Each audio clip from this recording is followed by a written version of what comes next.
जब आपको बुरा लगना ही बंद हो जाएगा तो आपको भगवान परमानंद प्रदान करेंगे। जब तक बुरा लगता है तब तक साधन करो और उस बुराई को सह जाओ। जो आपसे कोई गाली दे रहा है, अपमान कर रहा है, निंदा कर रहा है, या काम क्रोध लोभ कुछ भी, सह जाओ, चुप रहो, शांत रहो, सह जाओ। नहीं, किसी से कह देते हैं तो हृदय थोड़ा खाली हो जाता है, तो कहते हैं यहां नहीं होगा। रहीमन मन की मन व्यथा रखिए मन में गोए, ये दिव्य सिद्धांत है। कहू ते कछ दुख घटी होई, कहने से दुख कम हो जाता है, पर काहि कहो यह जान न कोई, पर किससे कहूं इस बात को कौन जानेगा। तो रहीमन मन की मन व्यथा रखिए मन में गोए, सुनी ठलई हैं लोग सब बांट न ले है कोई। विनोद होने लगे, तुम्हारा मजाक बना देंगे लोग। सहनशील, बहुत गंभीर। वैसे भी साधुता की जब बातें आती है तो सहनशील, आशय, उदार, धीरज सहित विवेकी, जहां देखो तहां तितिक्षवः पहला शब्द है साधु के लक्षण का। यहां कह रहे हैं दो बातें भक्त की पहली पहचान। पहला, सहनशील कितना है। लोग उसे बुरा कहेंगे, उसकी हंसी उड़ाएंगे, उस पे कटाक्ष मारेंगे, उसका अपमान करेंगे, उसको छोड़ देने की धमकी देंगे, उसको लड़ने के लिए उत्साहित करेंगे। उसकी पराजय भी हो सकती है, पर वो शांत गंभीर, अपनी अंदर की वृत्ति को कभी विचलित ना होने दे, सह जाए। बहुत ध्यान देने की बात है। भजन करके उसे बचाना कठिन, बचा के पचाना कठिन। यह है भजन करना और उसको बचाना और उसको पचाना। आपको बुरा कहेंगे, पूज्य बाबा कह रहे, हंसी उड़ाएंगे, आपके कटाक्ष मारेंगे, बड़ा भजनानंदी बनता है, किसी से तो बात ही नहीं करता है, अपने को कुछ ज्यादा ही भगत समझते हैं क्या। ऐसे क्या क्या कटाक्ष करेंगे, आपको लड़ने के लिए उकसाएंगे, उत्साहित करेंगे कि आप लौट कर उनको जवाब दीजिए, लड़िए। वो ऐसा महसूस करवाएंगे कि आप हार गए, चुप हो गए, आप दब गए। चुप हो जाओ, हार जाओ, हरे को हरि नाम, मौन होकर चुपचाप सह जाओ। इस गुण से अध्यात्म की उन्नति बहुत जोर की होती है। सहिष्णु, सहनशीलता, तितिक्षा, इनको एक ही शब्द के पर्यायवाची है।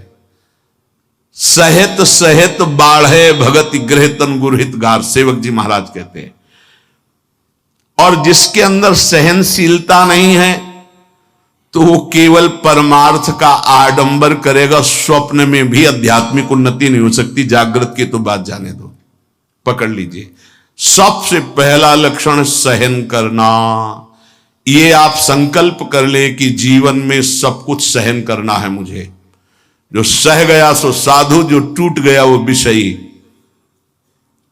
यही बात हमको एक शराबी ने समझाई थी ब्रह्मावर्त बिठूर में। ए देखो, तिल तिल ये छवि काटी गई तो आज भगवान बन के पूज रही। ए बच्चा, टूटना नहीं। क्या भगवान का बाहरी स्वरूप था। वो बाहरी तो ऐसे मदिरा पान की एक लीला करते हैं दिखाए, लेकिन जब उपदेश मिला तो प्रणाम करके अंदर सोचा भगवान न जाने किस रूप में, और वो शब्द जीवन में नहीं भूला। खास बात होती कि जैसे ऐसे कोई बोल रहा है तो वो शब्द जीवन में नहीं भूला। ये टूटना नहीं, टूटना नहीं, कैसी भी परिस्थिति हो टूटना नहीं।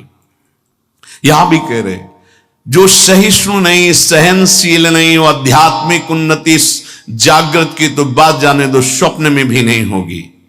कुछ नहीं हाथ लगता, आडंबर केवल रहता है। अतः भक्त को अधिक से अधिक नाम जप के द्वारा ये शक्ति बढ़ानी चाहिए सहन करने की।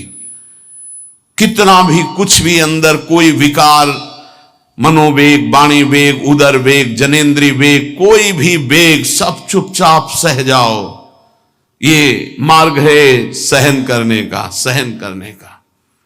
भगवत प्राप्ति का जो मार्ग है वो सहन करने का मार्ग है। शांत, अपने मन की बात किसी से भी मत कहो, कहो तो केवल प्रभु से कहो, अगर कहना ही है, नहीं तो कहने की जरूरत नहीं, वो देख रहे हैं, उन्हीं का विधान रचा हुआ है, उनसे क्या कहना। वो भोरी सखी का एक पद में है ना, दिल दे करके दिल की सुख दुख की बातें क्या कहना, जब दिल ही दे दिया तो क्या सुख दुख की बातें कहना। पहला तो ये हुआ सहिष्णु, सहनशीलता, और दूसरा नाम जप। ये दो से भक्त की पहचान, दो चीजें। निरंतर नाम जप हो रहा है कि नहीं, हर प्रकार के आक्रमण को आप सह रहे हैं कि नहीं, बस यही भक्ति की पहचान। और तो सब लक्षण आ ही जाते हैं। नाम में जितनी अधिक शक्ति है उतना कोई वर्णन ही नहीं कर सकता, इतनी अधिक अचिंत शक्ति नाम में है। नाम में जितना मन लगाओगे तो तुम्हारा मन निर्मल और तुम्हारा बल बढ़ता जाएगा और वो निर्बल होता जाएगा। दोनों बात समझ लो, मन निर्मल और निर्बल। निर्बल तुम्हारे अधीन। अभी क्या है, मन बलवान और हम उसके अधीन हैं, और मन मलिन तो हमको संसार में फंसा रहा है। नाम में जितना आपका भाव बनता जाएगा, श्रद्धा विश्वास बनता जाएगा, उतनी ही तुम नजदीक प्रभु के पहुंचते जाओगे। भजन करना कठिन, करके बचाना कठिन, पचाना एक सूत्र केवल, सब कुछ सहन करना है जीवन में। भूख प्यास गर्मी सर्दी मान अपमान निंदा स्तुति सब सहन करना, चुप शांत एकदम अंदर, और नाम जप। बस ये दो बहुत जोर की बात बाबा ने बताई कि सहनशीलता और नाम जप ये प्रधान दो गुण हैं जिससे भक्त की पहचान होती। तो हम अंदर अपने करें, दूसरों पे नहीं, अपने अंदर कितना नाम जप कर रहा, हम कितना सहनशील है। जब नई नई अवस्था में साधन में आए थे तो ये मनाते थे कि कोई अपमान करे देखे कैसा लगेगा, कोई अपमान करे। फिर भगवान ने बड़ी कृपा की, बहुत अच्छे अच्छे शब्दों के स्वागत हुई, तो हृदय में भी अब कैसा लग रहा है। एक समय ऐसे सीधे गंगा के किनारे जा सामने से बड़ी गालियां और बड़े कटु वाक्य, ऐसे वैसे क्या क्या बातें, शांत एकदम चुप। कैसा लगा, मांगते थे कि प्रभु कभी अपमान हो तो कैसा लगेगा, कैसा लगा, शांत मन, हाँ चलो ठीक है आगे चलो। भगवान कृपा करके देते हैं। संत जन इसी से समझते कि हमारे ऊपर कितनी कृपा है। जब हमारा कोई अपमान करे हमें गुस्सा ना आवे, कोई विकार हमारे अंदर आवे, गलत चेष्टा ना हो, उसको सह गए, तब बड़ी कृपा श्री भगवान की हमारे ऊपर है। संसार का चिंतन तो सारी दुनिया करती है, यदि भक्त भी संसार का चिंतन है तो किस बात का भक्त है। अगर दो चीजें लानी, सहनशीलता और निरंतर भजन, तो ये 6 साधन हैं, ये 2 महान सद्गुण प्राप्ति के। भक्त के 2 महान सद्गुण, सहनशीलता और निरंतर नाम जप। अगर ये बात तुम्हें लानी है तो ये 6 साधन पूज्यपाद उड़िया बाबा जी महाराज बता रहे हैं। पहला, हल्का भोजन। पहला प्रहार भोजन पर किया है, और सच्ची बात है, और आप लोग भी अनुभव किए होंगे अगर भजन में चित्तवृत्ति लगाए हैं।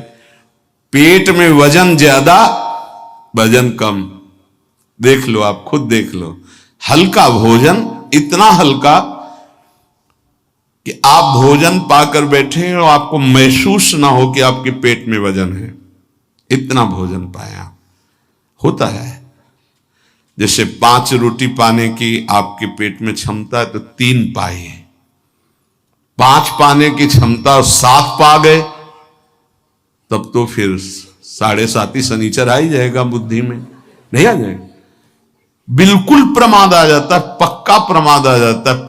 धन्यवाद है उन उपासकों को जो एक दिनचर्या में रहते हैं। हाँ ठीक है, 1 चम्मच खीर डाल दीजिए, 1 पीस से डाल, बस दोबारा हमसे मत पूछना, बस वो अपनी निष्ठा में रहते हैं। ये आहार विहार ही भजन में सबसे ज्यादा सहयोगी है और बाधक भी है। हल्का भोजन लिख रहे हैं बाबा, हल्का भोजन मतलब सुपाच्य भोजन और आधा पेट भोजन।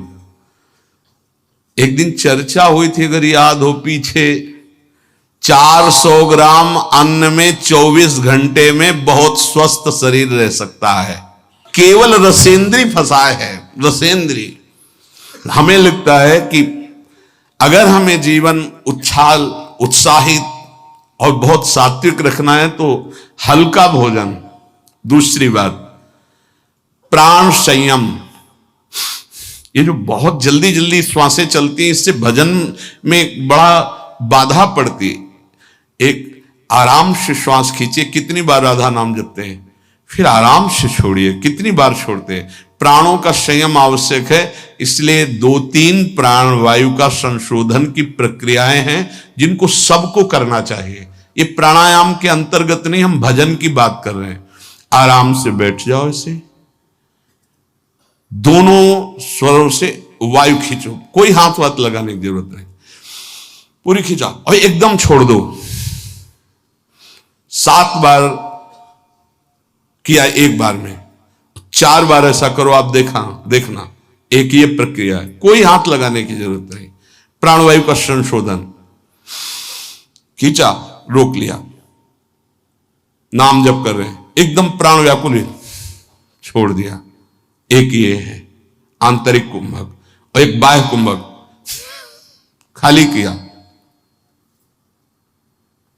नाम जप करे बैठे, फिर तुरंत खाली किया, फिर रोक लिया, इसे बाह्य 3 बस कर लीजिए।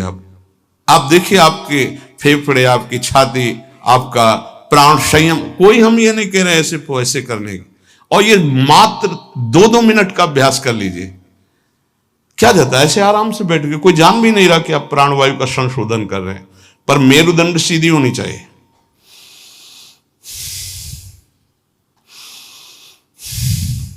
जितना अधिक खींच पाओ, अधिक छोड़ पाओ, 6 बार, 7 बार, 8 बार, बस, इससे ज्यादा नहीं। और ये 4 बार दिन में, एक बाह्य कुंभक, एक आंतरिक कुंभक, ये 5-5 बार कर ली। आप देख लीजिए आपका प्राणवायु कितना, जितना प्राणवायु पवित्र होगी उतनी सुंदर अन्न पाचन क्रिया होगी, और उतना ही आपके मस्तिष्क में एक गुदगुदाहट सी, एक ध्यान करने की इच्छा होगी। मंत्र जपोगे तो एक प्यारा लगेगा। अब जब प्राणवायु किसी के देखो ना, एकदम अगर एकांत कमरे में हो तो ऐसा लग रहा है जैसे धौंकनी चल रही, क्योंकि स्थूल प्राणवायु है, उसकी आवाज अलग ही सुनाई देगी। प्राणवायु का संयम, भोजन हल्का और प्राणवायु संशोधन कृपया जरूर करें, चाहे वृद्ध शरीर हो चाहे जवान शरीर हो, ये जरूरी है प्राणवायु का संशोधन। अपने तो किडनी खराब हो गई, तब से बंद हो गए, नहीं तो 45 मिनट केवल प्राणवायु संशोधन होता, तो 45 मिनट व्यायाम, और उस समय केवल भगवदा का नाम चलता था। 1 सेकंड के लिए ऐसा नहीं कि प्राणवायु संशोधन करें, नाम छूट जाए, या व्यायाम कर रहे नाम छूट जाए। तीसरा, कम बोलना, क्योंकि नाम चलाना है और सहनशील होना है। देखो, जब हम अपनी कमजोरी किसी से कहते हैं तो कमजोरी हम पर बढ़ती है और दूसरा हमारा उपहास करता है। इसलिए अपनी कमजोरी तो बोलनी नहीं, और कोई बात भी करने की जरूरत नहीं है। थोड़ा बारा व्यवहार में आवश्यक हो तो उत्तर दे दीजिए, कम बोलना सीखें।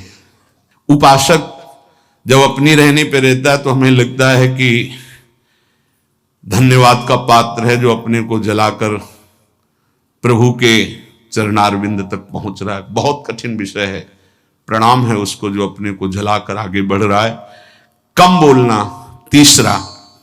चौथा, किसी से कोई भी इच्छा न रखना, न व्यक्त करना। ये 2 महान सद्गुण आ जाएंगे, सहनशीलता और निरंतर भजन। किसी से कोई इच्छा, आप आज क्या पाएंगे? नहीं, आप क्या पाएंगे? जो श्री जी की इच्छा। नहीं, वैसे आपको पसंद क्या है?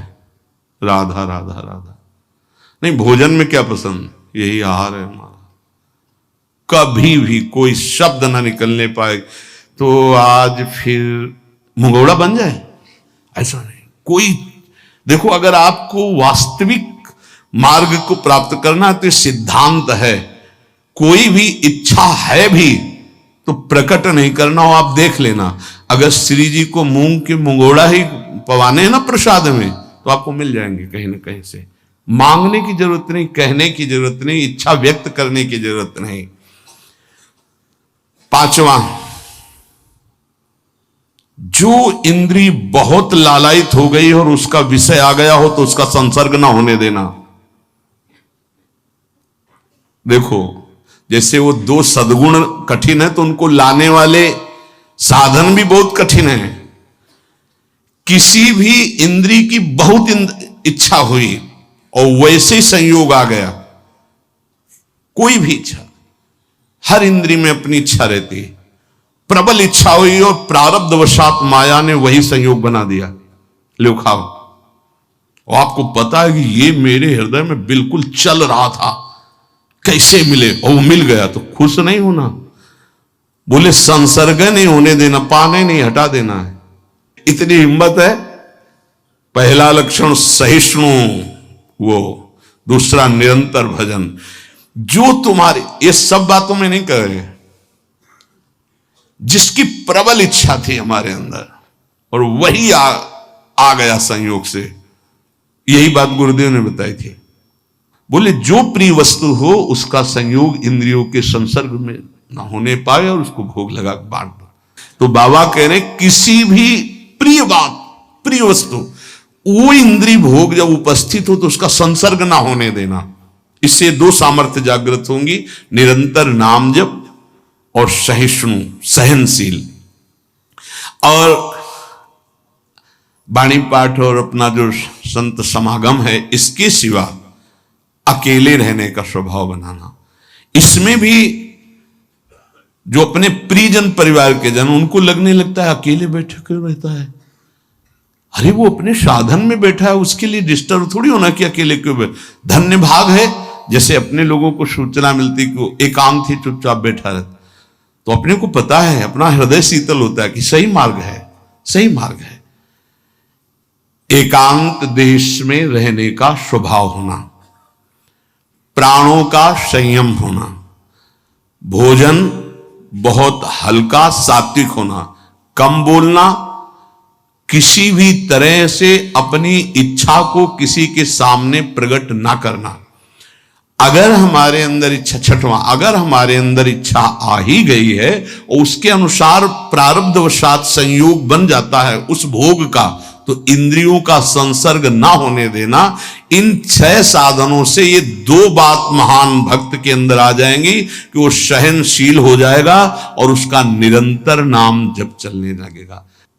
भक्त वही है जो प्रभु के नाम को परम धन, परम जीवन मानता है और हर समय ऐसे नाम जप में लगा रहता है जैसे संसारी पुरुष धन कमाने में। जो जितना भगवान नाम का संग्रह कर लेगा वो उतना ही उच्च भावना वाला बन जाएगा। भक्ति से क्या मिलता है जानते हो? भाव की ऊंचाई। बाजार में वस्तु का अगर भाव ना हो तो सड़ती रहती है, ऐसे ही भक्ति से भाव प्रकट होता है। भावहीन पुरुष सड़ता रहता है, नरकों में दुर्गति होती रहती है। अगर मनुष्य शरीर में भी है, वो विविध प्रकार की दुर्वासनाओं से सड़ता रहता है, जलता रहता है।